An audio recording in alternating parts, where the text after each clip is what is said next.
Звучит хайтарма. На сцене Дома творчества в Алуште выступает детский танцевальный коллектив из Симферополя «Эдельвейс».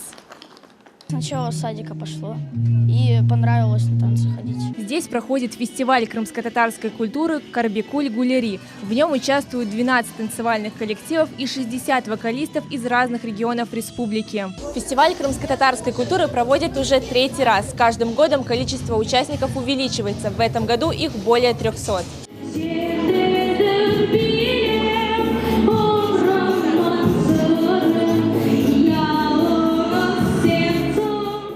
Сейран Купа исполняют песню «Кырым меным ватаным». Строки произведения о тоске крымско-татарского народа по своей родине.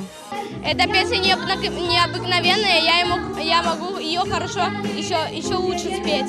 Среди участников есть дебютанты. К выходу на сцену готовится Алим Кабаджанов. Играет на скрипке 3 года. Перед выступлением волнуется. Мой дедушка играл на скрипке. У него был хороший звук и другое. Мне за этого нравилась скрипка. Идея фестиваля возникла 3 года назад в селе Курбек в Алуште. Проводят его для возрождения и развития национального искусства. Мы планируем расширять фестиваль. Может, прикладное искусство еще может добавить.